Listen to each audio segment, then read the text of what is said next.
केंद्रामध्ये आज हा उपक्रम राबवला आहे। हळदी कुंकू एक आगळा वेगळा तुळशीचं वाण देऊन त्यांनी हा उपक्रम केला आहे। त्याबद्दल मी शाळेच्या सर्व शिक्षकांचे तसेच पालकांचेही मनपूर्वक आभार मानते।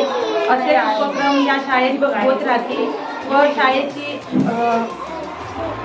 अशीच उन्नती होत राहील असे मी क्रमांक 15 व शाळेला माझ्यातर्फे शुभेच्छा देते। नमस्कार, मी अनुराधा हरिश्चंद्र पवार, अंगणवाडी सेविका, अंगणवाडी क्रमांक 15। या वर्षी आम्ही सर्व बायका झाडं प्लॅस्टिक गुळ म्हणजे गोड वगैरे वाटतात, पण आम्ही यावर्षी तुळशीचं वाण म्हणून वापरलं, कारण तुळस ही आयुर्वेदिक वनस्पती आहे। त्याच्यामुळे तुळशीमुळे भरपूर उपयोग आहे। त्यामुळे तुळशी लावल्यामुळे ऑक्सिजन अभाव मिळतो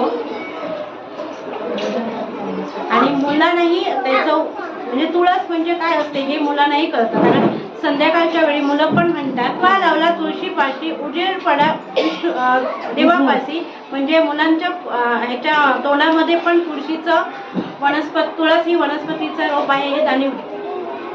माझं नाव रुचिका रवींद्र कदम, कैलासवासी सौ सुधाताई वामनराव कामत, अंगणवाडी क्रमांक 15 मध्ये सगळ्या मान्यवरांचे, पालकांचे, मुलांचे स्वागत आहे।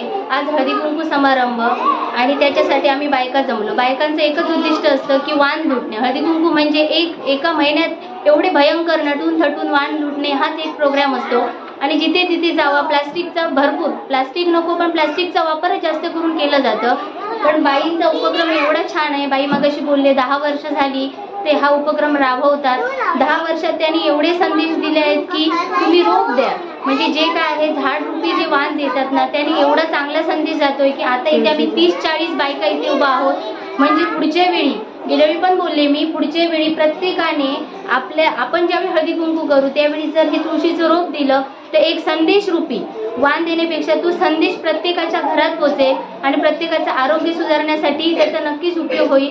आणि हे जे आहे जे काय आपण देतो हा चांगला हेतू आम्ही मुलांपर्यंत पोहोचू, कारण मुलांना एवढंच माहिती आहे आई हळदी कुंकवाला जाते, कशासाठी जाते, हळदी फक्त जे काय असेल ते गोड घेऊन येते, पण तसं नाही आहे।